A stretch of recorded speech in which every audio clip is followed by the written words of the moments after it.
Hello, everyone. Thank you so much for joining us. I'm Melanie Johnson, and I'm the president of Adirondack Research Consortium and a professor at Paul Smith College.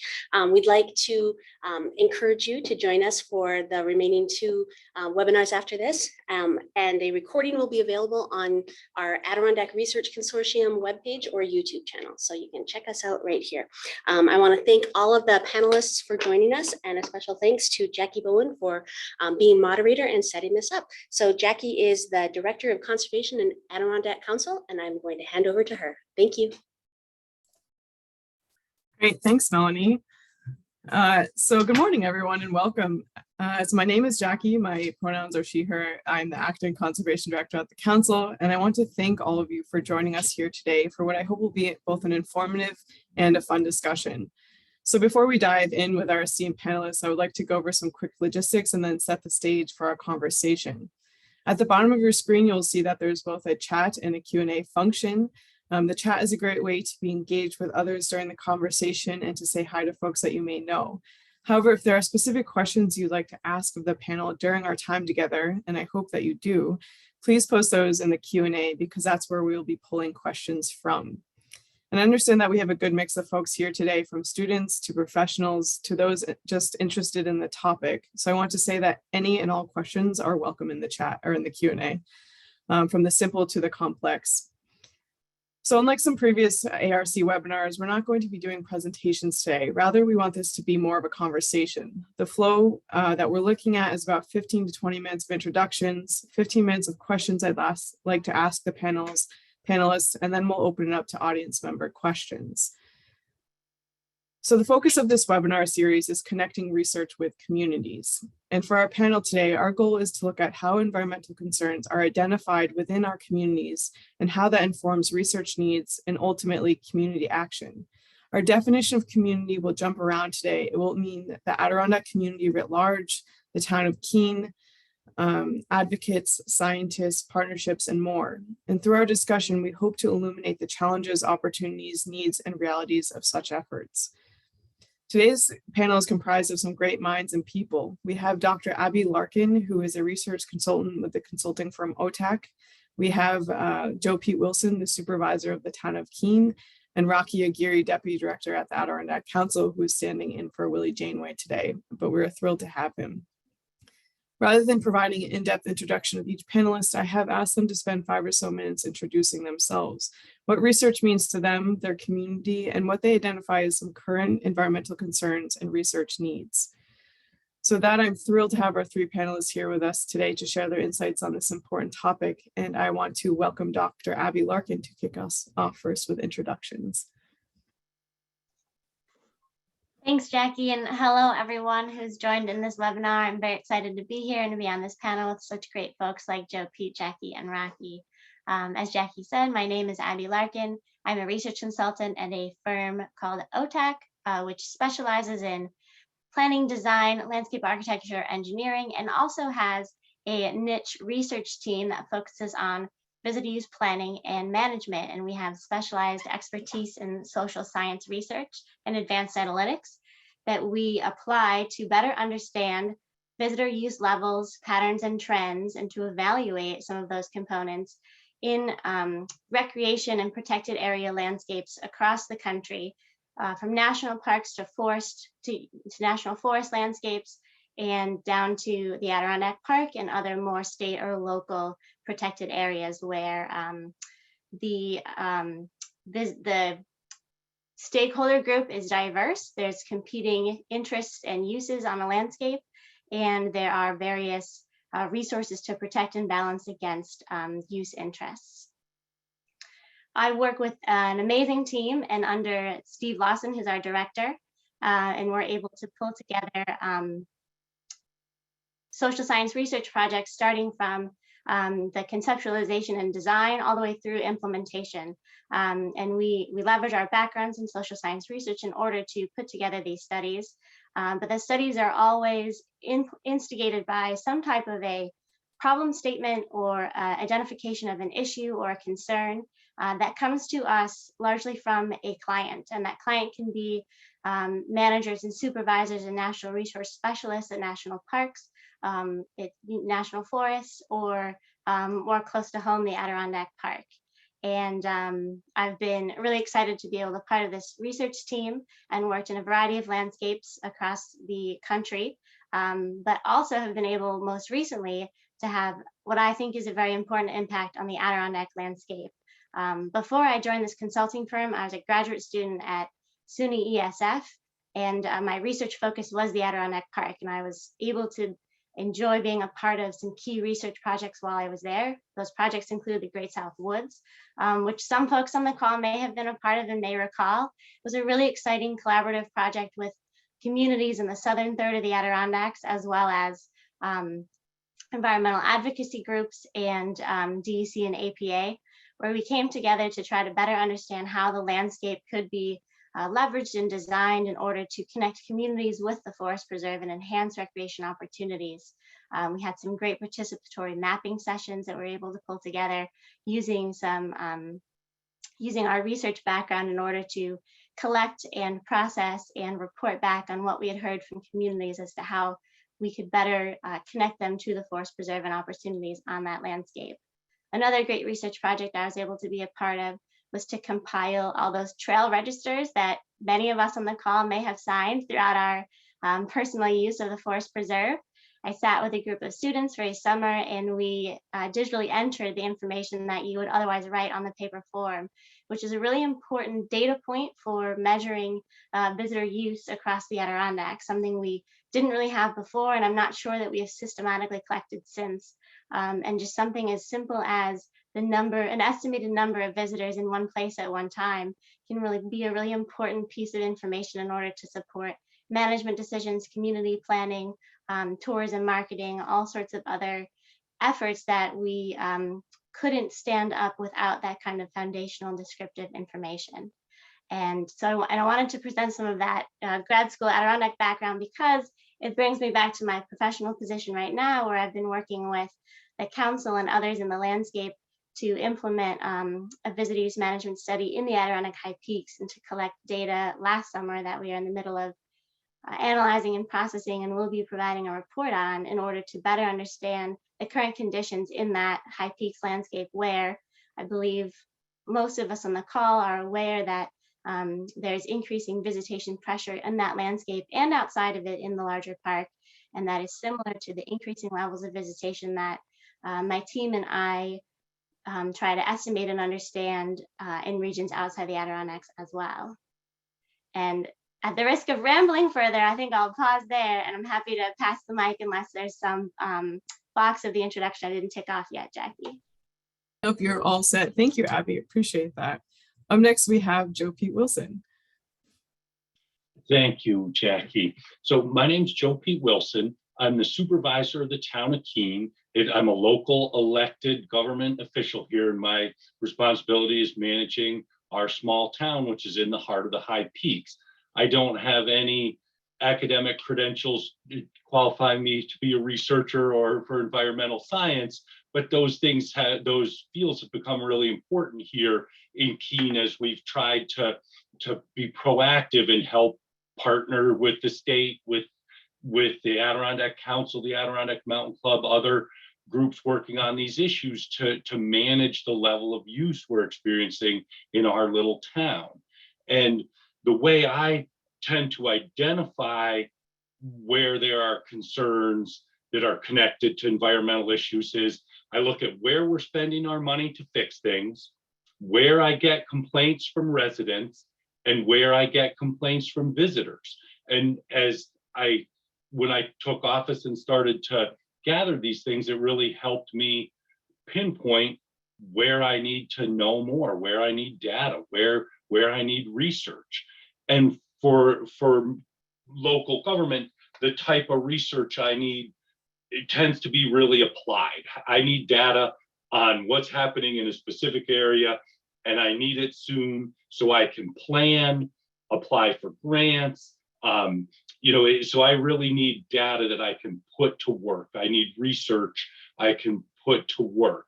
And my staff really consists of just me. So the people on this call, other groups working on these issues are really where I turn to get help with gathering data.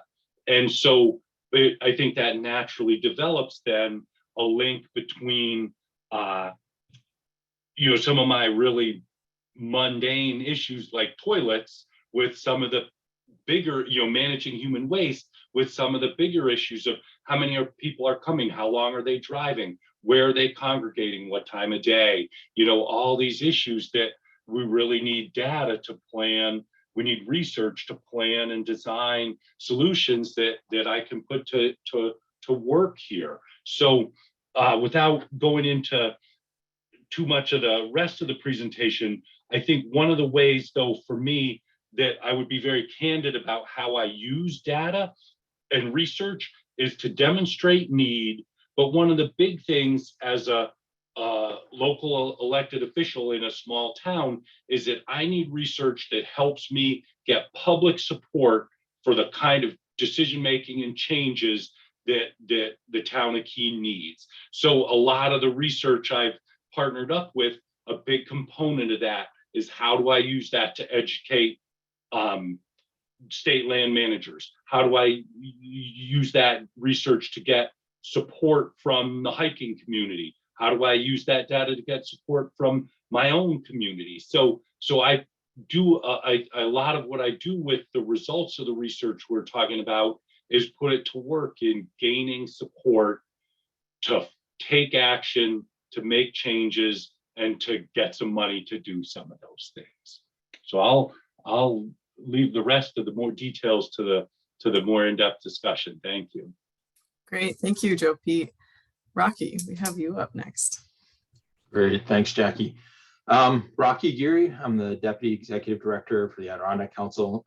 As Jackie noted, Willie Janeway, our Executive Director, had to step away today, so I'm filling in for him, which would be readily apparent to everyone that knows Willie and the lack of beard that I have here. So I would just flag that the Adirondack Council is an environmental advocacy group that has been engaged on conservation issues in the Adirondacks going back to, I believe, 1975. So we have a long history involved in the Adirondacks. My engagement in the Adirondacks is not quite that far back. I graduated from SUNY Cortland in 1995 and did my final practicum in outdoor recreation and resource management at Racket Lake. So I've been studying the Adirondacks academically and professionally since the mid-90s. My background includes sort of equal parts federal land management experience with the National Park Service and U.S. Forest Service.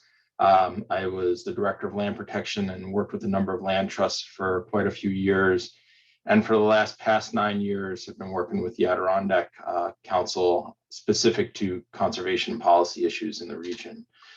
I think Abbie and Joe Pete have both touched on sort of the range of research that we see and we think of in the Adirondacks. When I think of how to define research, I will say that it's evolved over the years, given the various roles that I've had. I appreciate the classic academic role and how rigorous scientific research and data collection helps address specific questions and adds in generality to the knowledge base around topics. I would say that in my current role with the council and specifically within the Adirondacks and within the political arena, that the classic idea of research tends to get confused or mixed in with specific data collection and specific needs that various stakeholders and managers would like to see addressed, as Joe Pete was touching on. I also want to be conscious of the fact that there's been an amazing wealth of research and data done in the Adirondacks, that from SUNY SF, Paul Smith, St. Lawrence, all of the SUNY schools that border the region, Adirondack Watershed Institute, Wildlife Conservation Society, Nature Conservancy, Adirondack Lake Survey Corp, Adirondack Mountain Club, the list goes on and on. There's just an amazing amount of research that has been done in the North Country over the years, if not for decades. So there is a wealth for us of knowledge for us to work from. But I do think that there's a need for an applied sort of sense of research here that is more in line with what Joe Pete has been touching on. For the council, we see a need for baseline data collection that does help influence policy and decision making, that does help influence funding decisions. And I do think that that is changing. We're seeing a moment now where how people bring their own cultural contexts to the outdoor experience, for example, where people get their information from, how that impacts their visitor experience. All of those things are sort of larger questions that are very different from how many cars can fit in a particular trailhead, how many people are signing a particular trailhead register. So I think we really need to start to parcel out and be very conscious of the different ways we define research as and what the applied mechanisms are and where that is being used. I do think that moving forward in the larger context, that these cultural shifts that are a result of COVID, I think Joe P could probably speak to this pretty clearly about sort of how the town of Keene in particular is seeing, all of these cultural shifts from people moving here, people using the resources here, are going to have a real impact on the region. And they cover so many spectrums. So seeing how COVID and these cultural shifts are going to impact us moving forward, what is the impact of affordable housing, healthcare, cost of living, community character, beyond just sort of the ways we've typically have referred to research here as, affecting the forest reserve and outdoor recreation. So Jackie, I'll pause there, and I think we can pick up on some of these themes throughout the presentation. Thanks, Rocci, and thank you to each of our panelists. I really appreciate the different perspectives that each of you have, from local government advocate to the practitioner perspective. So each of you touched on visitor use management and an ongoing discussion and issue in the Adirondacks. And Rocci, I was hoping that you could better frame the evolution of what we've called research for overuse specifically. It was starting with car counts and how that has evolved to working with Otak, and just the value of that progression towards more defensible science and research. Yeah, and I think it's a really good example of sort of how we have sort of evolved and what we've started off with when we started, and we're really looking at sort of this growing trend around increased visitor use and how that was having an impact. What we've noticed and what we were really looking to try and understand was what was the baseline data for making management decisions, right? Like just understanding what the numbers were this year versus the year before versus 5 years prior. And, the council just recognized the void that, the state agencies that were involved had been very proactive in trying to engage the users, particularly interpretive, circumstances. But when we were asked about what would be issues that we could, where was the data that we could start to build and help, inform decision makers, lawmakers around impacts, that there was just a lack of data around that specific need. And the council did step in to start looking at and provide resources for our staff to go out and capture, just on a fairly regular and scheduled basis, what those car counts could be, and started to use that information just to sort of lift and elevate the need for baseline data and how important that was specifically for managers to start having the data involved that they could make informed decisions. I think we also realized that it would become, data that Joe Pete and the towns could start to use as they started thinking through how many porta-johns to put out in specific areas, what the impacts from that increased visitation was translating to in a practical sense. So I think what happened was, we just stepped into that role because we just saw a need. I think that helped us elevate the need for greater data collection. And I think that also carried the whole research component forward. We started to see research by Jill Weiss and SUNY ESF around sort of outdoor recreation patterns and what the larger sort of research questions were that were associated with that shift in use. So I think one sort of led to the other. I would say that there's still a need for far more data collection, far more research into these issues. And the council's role in this isn't to do that research necessarily. We understand that we are a political advocacy group, that that data was anecdotal was really helped to try and drive a point forward about, having sort of an unbiased data collection set, stakeholders that could be involved in collecting the data and doing the research like Otak, that would really create an unbiased data set for all stakeholders to use. And that was really our intent of our initial efforts to sort of jump into that space. So happy for Joe, Peter, Abbie to add to that.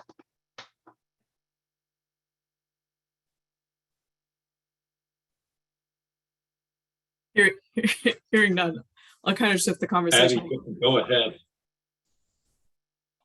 Sure. Yeah, I was gonna for sure let you go first, Joe, Pete, but I'm happy to just follow up on Rocky's point in that we often think about the studies that we do for national parks and other protected lands like the Adirondacks as either falling into a descriptive or baseline category where we don't have a sense of what's going on. We have narratives and anecdotes about what we think is happening, and those may not be wrong, but we don't have the numbers that support those views, right?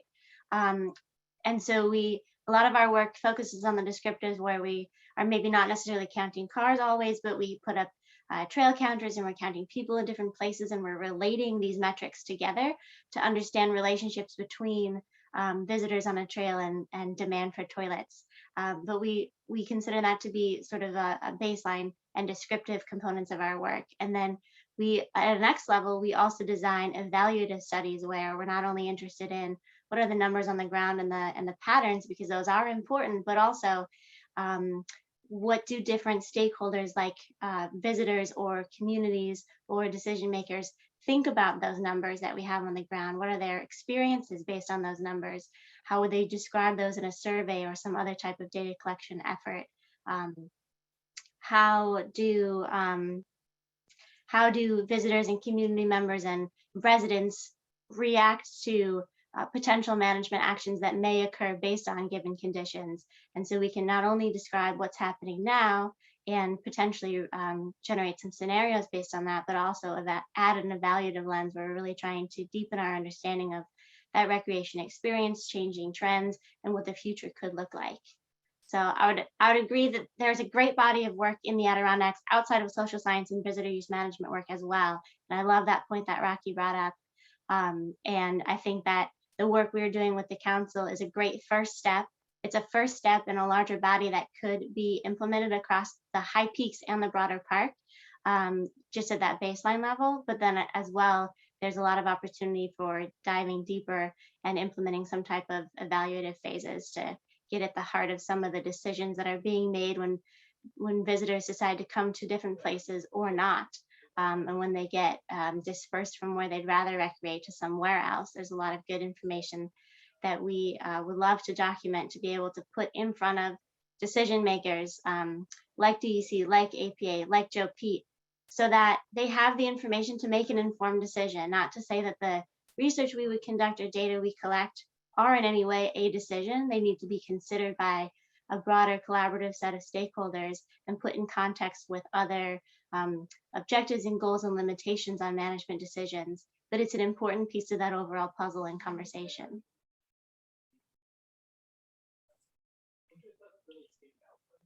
So both Rocci and Abbie made points I'll try and follow up on quickly. One is when I first took office in 2017, there was really a vacuum of the kind of data Rocci's describing for the high peaks.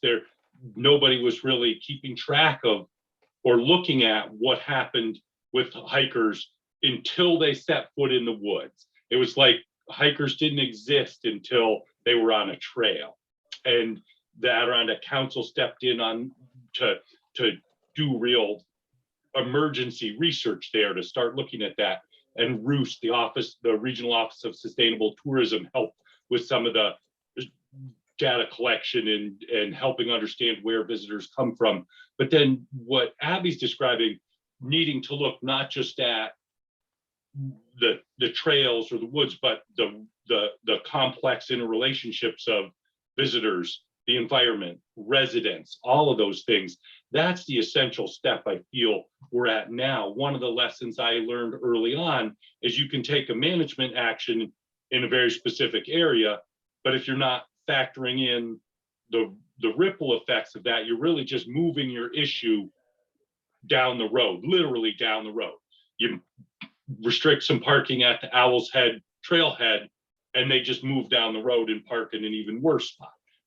You know, you limit parking in the residential part of Keene Valley, and so they're parking on Route 73. That if you make decisions that don't consider the broader points Abbie's talking about, you're really only moving your problems around, not addressing them in a fundamental way that's good for residents, good for visitors, and allows you to educate and manage people so they have two of the things that I deal with a lot that are really not as glamorous as trails or alpine vegetation are stormwater runoffs from parking lot and gravel roads and toilets.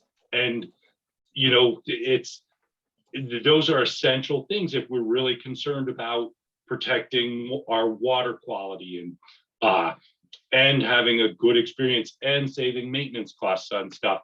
You know, we got to factor that into the research we do and take a more global look as Abbie's describing. Thank you.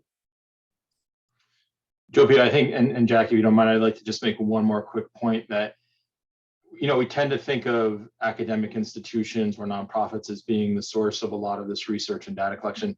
I did want to flag that, like, the Adirondack Park Agency, the Department of Environmental Conservation, you know, they've been at the forefront of a lot of these efforts in different formats across the park. And I do think it's really important that we elevate the role of the state agencies, both in terms of, you know, leading on the effort to do studies, research, to broaden the efforts that they've been involved in for years, fisheries, wildlife. I mean, DEC has been at the forefront of some of those studies for a long time. And it does all blend together. And I also would just say that I think it's really important to note that the Adirondacks is an enormous landmass that, you know, we tend to get focused on, you know, sort of unique areas, high profile areas like the high peaks. But, you know, it encompasses two DEC regions, you know, the 6 million acres, it's the size of small states combined. It's, you know, an enormous landmass. So it isn't one homogeneous whole, and the research needs and the data collection needs are really in some ways unique to the regions. And I think, Abbie, we saw this in the Great South Woods research work. And I think it's really important that we keep in mind that the data needs, the research needs in the Adirondacks tend to be also specific to the region and have their own sort of independent personalities, if you will, and that we need to be conscious of that when we are thinking about a park-wide, you know, research agenda or something like that in the future.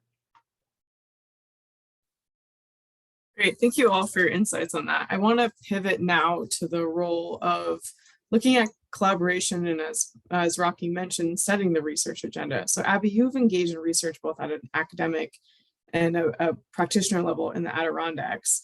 And I was curious if you could speak to how you have perceived the role of collaboration in executing some of these research projects and just underscore the value of it.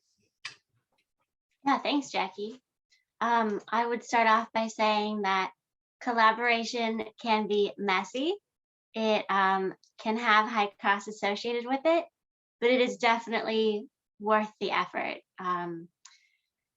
As we've talked about, this is a complex landscape. The Adirondack Park is extremely unique in that within the boundary, we have forest preserves, we have communities, we have private property, we have conservation easements, which are some combination of all of the above, right?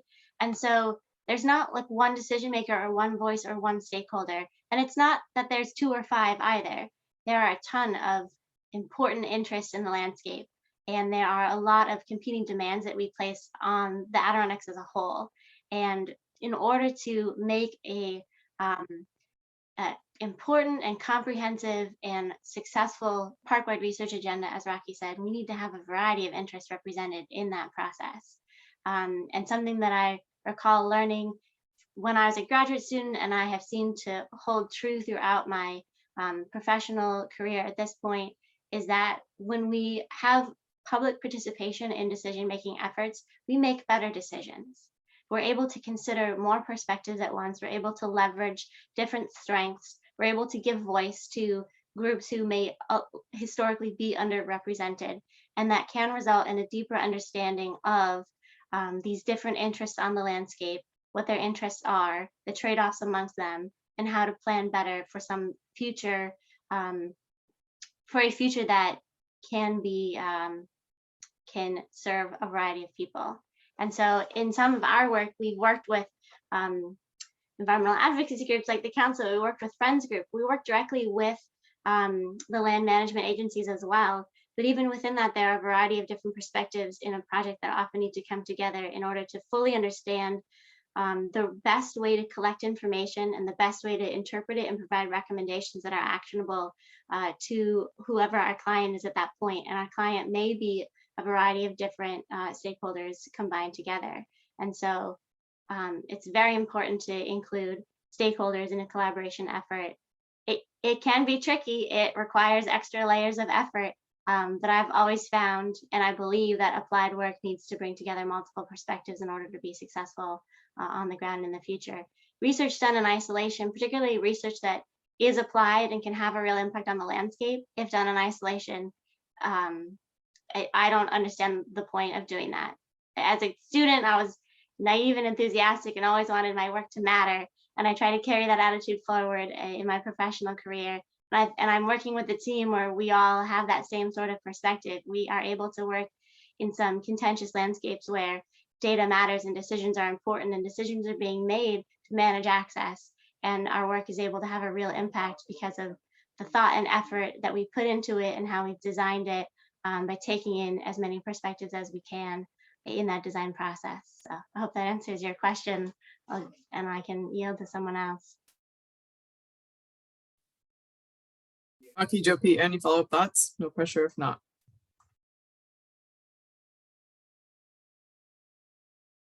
Well, I guess my support for collaboration is just that without it, I've got nothing. And Abbie said one thing that jumped out to me, and that's the sharing piece. I see a lot of research happening in like the garden parking lot or out, at some of the trailheads I visit, but rarely do I see the results of it. I don't know what became. Someone came in, did some research, took it back to whatever university they're associated with, and it never made it back into the mix of the conversation here on the ground in the Adirondack. So that's one thing. I think there might be a lot of effort out there that never gets back to the rest of the people working on this issue. Yeah, I mean, I'll take it a step further. I think that, and to echo some comments in the chat, that it's impossible to see how you will have lasting impact in the Adirondacks without public engagement. It's such, it's essential anywhere, but particularly in the Adirondacks where you have these real regional differences, you have real sort of built-in borders and real identities to different landscapes. You really need to get all of those perspectives as you are formulating either decision-making, engagement. It's just a crucial piece. The council in the last year just completed our Vision 2050 report. And as a part of that, we reached out, I think, to over 110 stakeholders across the park to get input. And it's not just valuable, it's essential information to helping us sort of craft how we want to work and engage in this space in the future. And, it's just part of what's needed to help, get that good research and better informed management. And I think that, you can't have that you can't have either of those, good management, informed decision-making, without having public engagement. I would actually say that it's hard to sometimes get, and maybe in the virtual world it's become easier, but getting people to partake and be, when we have such large, distances to cover, has always been a challenge. And I would also just flag that not only is the Adirondacks a big geomass itself, but it really is a state and national treasure, right? People want to weigh in about these issues across the state, across the country, and that makes, you know, the work we do here particularly meaningful, also challenging. Thanks, Rocci. So we've talked a lot about visitor use management so far, but I'm curious if both Joe P. and Rocci, you can elaborate on some of the other environmental concerns that you, through your organization or through your community, you've identified, and how are you going about supporting research efforts, and what are the challenges that exist with that? And do you feel like you get to adequately help set the research agenda around some of those environmental concerns? It's a doozy. Let's have fun. Rocci, you want to go first? No.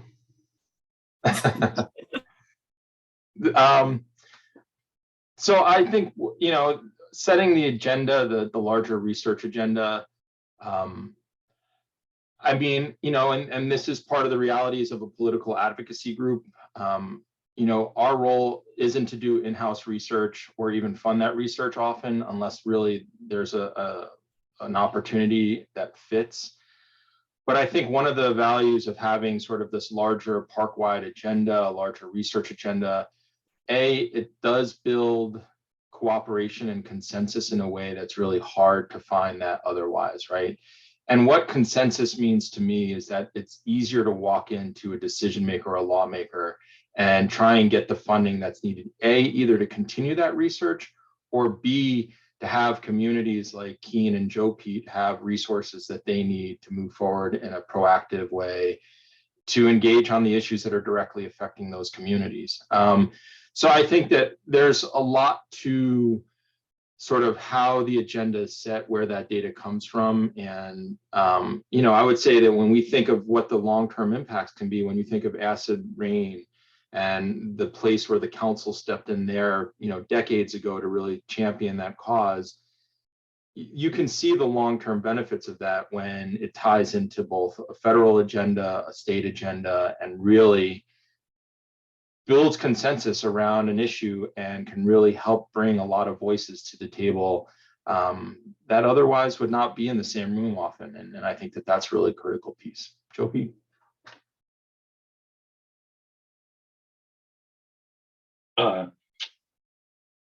Thank you. Yeah, so I feel like, oh, can you hear me? Oh, sorry. I feel like in my little niche here, I don't have a lot of direct connection with people doing research, you know, a menu of who to look to for certain things, the ability to really set a research agenda in general, try to keep the profile of this issue up and work with partners that are locally working on these things. The type of research local government has access to funding for tends to be hiring an engineering or architectural firm to do research into a specific project. Say you want to build a new road or a bridge or a parking lot. You know, there are ways for local government to get funding for things like that. But in terms of just these bigger, broader questions that we need to deal with, it really just isn't a role local government is set up, especially on the scale of the town of Keene. We're not set up to support that in a meaningful way. There aren't grants I can apply for that just go towards, you know, a broad-based research that's not tied to a specific building something or fixing something. So yeah, I feel like I'm a little bit outside of the world of the research agenda, where, how, what gets addressed. Yeah, thanks, Joe P. Abbie, I was curious from your perspective. So you had said that people have to come to you with a specific question in mind, or there's a goal, but are there other thoughts about this, about how to open this up and get more people at the table and a part of this process? Yeah, and when I said it needs to be triggered by an issue or problem or goal, I should have said specifically our contracts need to be focused on something like that, but we are certainly free to reach out, as we did to the council, in advance of some type of contractor launched projects, to talk about, you know, what I see happening in the Adirondacks when I heard about the High Peaks Advisory Group, and I am familiar with the recreation experience, having been an avid hiker in the Adirondack landscape.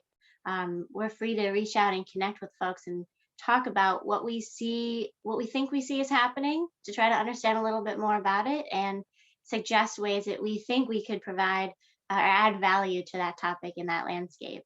And so I know that as a part of the study we have with the council right now, we will be producing a report and providing data, and that will belong to the council and can be distributed as the council sees fit, including to Joe, so you can see what we did in the garden parking lot on the days that we were there. And the goal of doing that is always that the project we have done and the data we've provided and the report we produce can simulate the next steps of this study or other studies, and can be used to support a broader agenda. And I would encourage, if there's any way for us to connect with Joe Pete and think about what types of work we could provide that would be helpful to the town and could potentially be linked to some of the funding sources that you have. We're not as familiar with those limitations at the local government level, but we'd certainly be interested in thinking that through with you and looking for creative solutions to limitations that may be in place. Thank you, Abbie. So I see we have a question that came in. Oh, respond to it. Go Can for I it. just follow up real quickly on what Abbie's saying? So what she just offered is exactly why I felt this session would be a valuable use of my time, because I would be talking to people like Abbie and opening the door and saying, you know, Town of Keene wants to support this work, got limited tools to do it, but we want to support research and then share in the results. So thank you. This has already been more than worth it, just based on that exchange.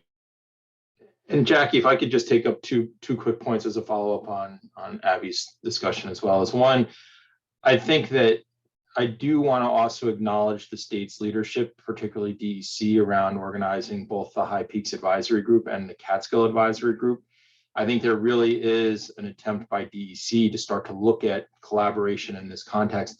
I'll also say that the recommendations that HPAG made, that Joe Pete was a part of, that I was a part of, were really specific around identifying data needs, research needs, and starting to move that forward in a formal context within the management paradigm. And that's a really important evolution. And I think DEC sort of moving forward with having a coordinator and Josh Clegg as a part of the work here gives a person and a place for advocates and stakeholders to go to really, you know, sort of voice that need and start to bridge connections in a way that had been harder before.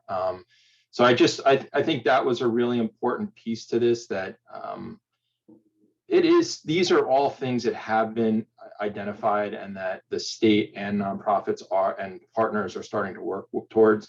The only other thing that I wanted to flag, and we've worked with Otak, but I would also just flag that the council was stepping into a space again where we had the resources on this specific issue to sort of get the ball rolling. And it was really about teeing up the visitor use management framework and how that fits within the national discussion around how visitor use is being handled.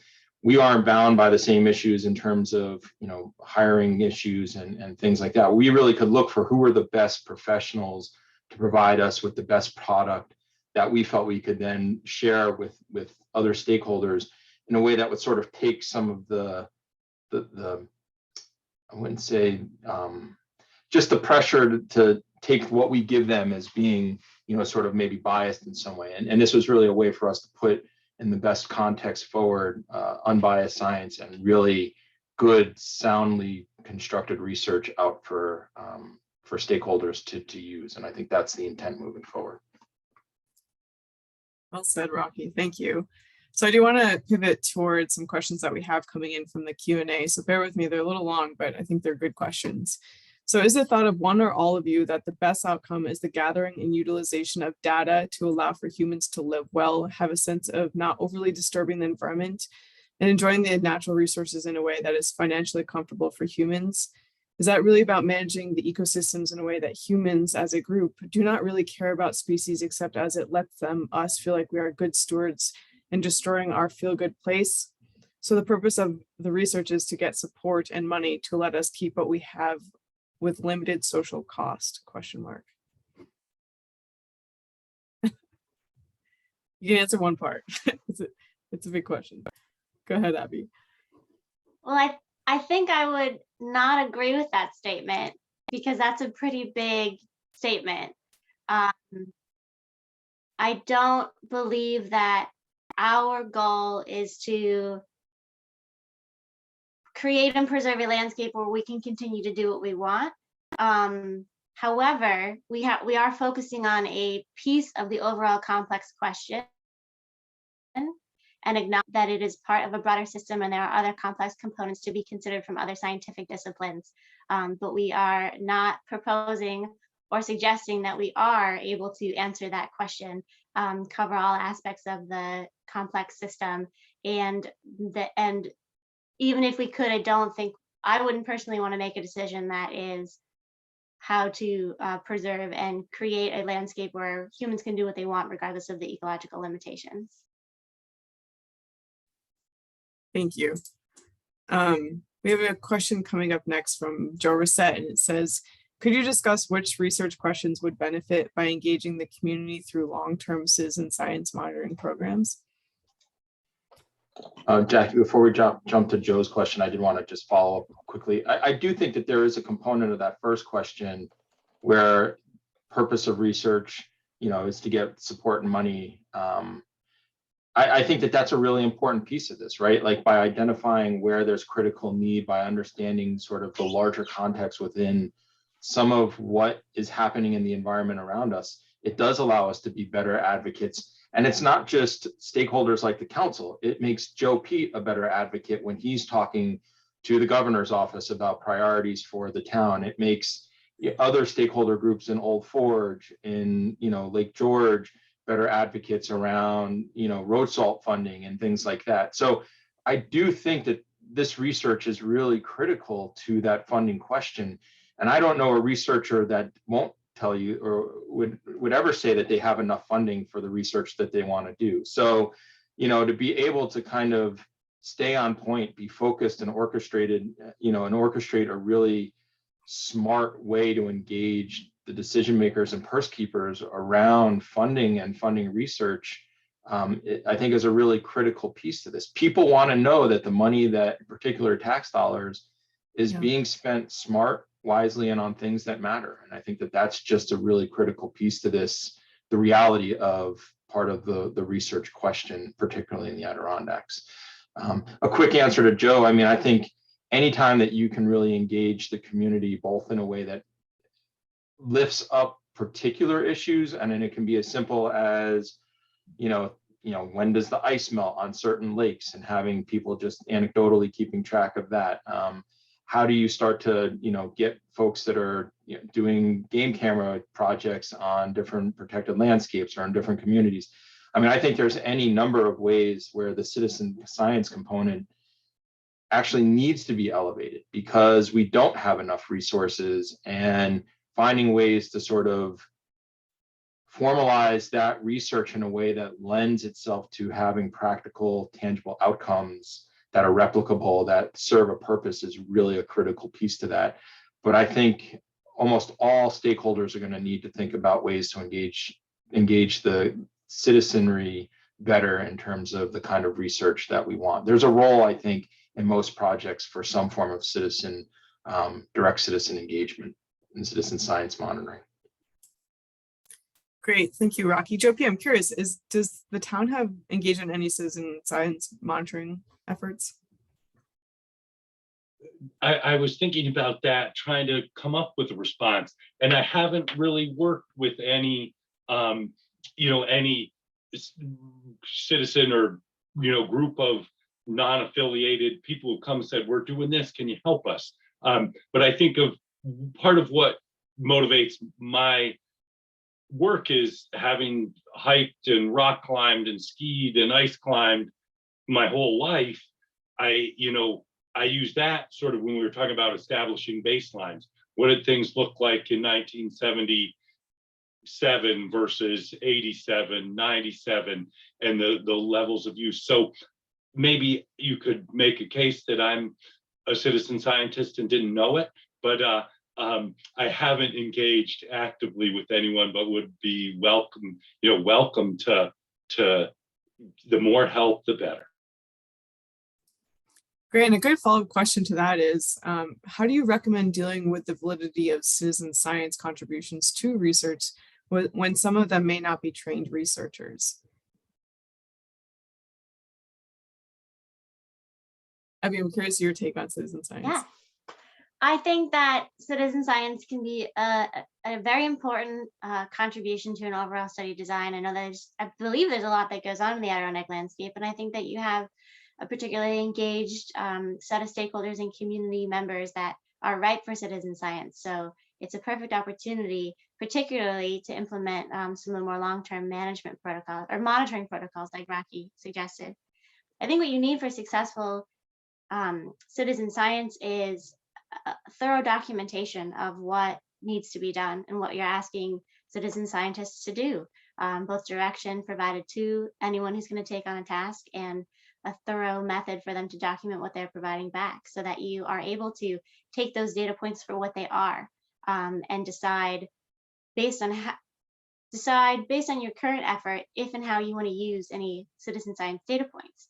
They may be more appropriate for certain types of studies and not others. You may decide to drop out certain records because of the evidence that you have and that you're able to use to verify and validate the data that you're being given. So I think they're certainly worth the effort. I think it's very possible to design protocols for developing or collecting the data and documenting that data collection and passing on those data points.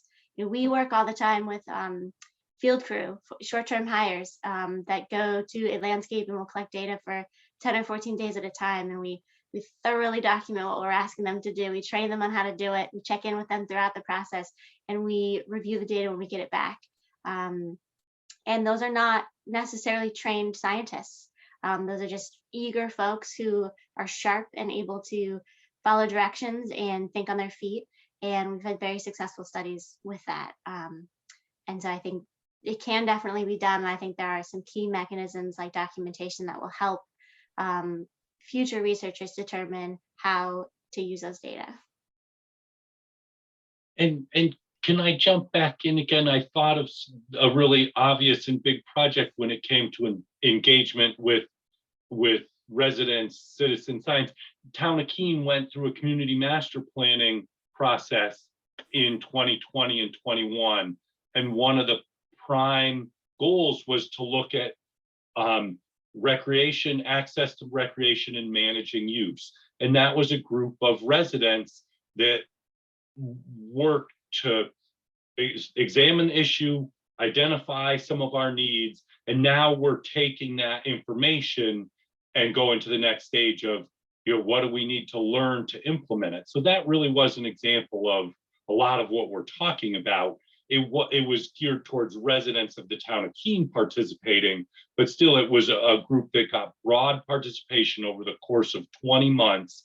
And now we're taking those recommendations, and as we implement them, what data do we need for along each step of the way? So I think that would be the closest thing I've been involved with real hands-on participation by non-professional researchers in looking at us, but it was incredibly effective and the recommendations lined up very much with recommendations like from the High Peaks Advisory Group and tied into other work that was going on. So I feel like there was some genuine validity to the work that this group of non-professionals did. Great, thank you. Oh, did you have something to add, Rocci? No, I just saw a question pop up in the Q&A, and there's a ton of questions in there, so I appreciate everybody sending in thoughts on this. But there was one about community issues other than overuse, and I do think that we can tend, especially with this group, to get focused on that. But it is a really important question because I think the same principles carry forth on a host of community-based issues that underscore the need for research. And I think one of the most obvious for me right off the top of my head is road salt. The work that Dan Kelting and the Adirondack Watershed Institute did around documenting road salt intrusion and pollution, road salt pollution essentially, has identified and really clarified for the public and for decision makers, lawmakers, how critical the use of road salt is within the Adirondack region. I mean, we're seeing right now that there's towns in the western part of the park where, you know, communities are needing to bring in bottled water because their groundwater supplies are contaminated. And I think that it really, without the research that Dan and his team were doing on that, and that, you know, the council had been a part of road salt for, you know, better part of 10 years and really saw that as a need as well. Those are the issues that I think also speak to the need for collaborative, you know, research agendas, right? It's not just around overuse and recreational use in particular parts of the region. It's really, how do you see a research agenda that encaptures road salt? You know, you could just say water quality issues and a whole, broadband, you know, Wi-Fi use and things like that. I mean, even to the extent that like cell towers and communication strategies, septic issues. I mean, a lot of these can be more specific to a need within a certain part of the park, but they also really underscore the need for sort of a comprehensive agenda around how you're going to engage, how you're going to fund, and how that information is going to help, you know, create positive impact within the communities that are affected by them. So yeah, so two quick things. First of all, Mel noted that I think it's Stephen Bird is going to be presenting at the next ARC webinar next Friday at 10 a.m. and his focus is going to be on citizen science. So I would encourage folks to tune in for that one because it's going to be a really great conversation. The other thing I want to say is that there was a question about, have you identified research needs related to our changing climate? And feel free to weigh in, anyone here, but I know that this conversation, it's been an ongoing conversation in the Adirondacks. There's been a lot of great research done. Think of Michaeli Glennon and her boreal birds research and how climate change is impacting their survivability in the Adirondacks. There's at the state level, the state just put out its draft climate scoping plan, and it's identifying a lot of research needs that have to happen across the state, and that's going to include the Adirondacks thinking about carbon sequestration, impacts to water quality, and things of that nature. So I would say at the state level, that research agenda is really being set forth. And if you want to learn more, go to climate.newyork.gov. It's a pretty interesting plan to check out. I want to flag a question that we had is there a comprehensive research plan / vision, i.e. the priorities, funding, baseline data versus applied? Who should take the lead, set the research agenda? DEC, APA, educational institutions? Who should take that on?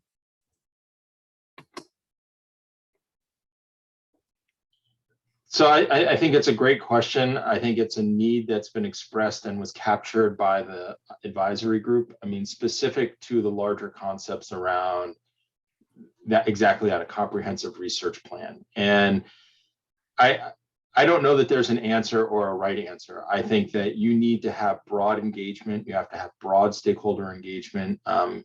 And you know, that includes at the municipal level, the academic level, at the nonprofit level, and most assuredly from the state, at the state level. I think it's easy for us to point to the DEC and APA as being the drivers of that.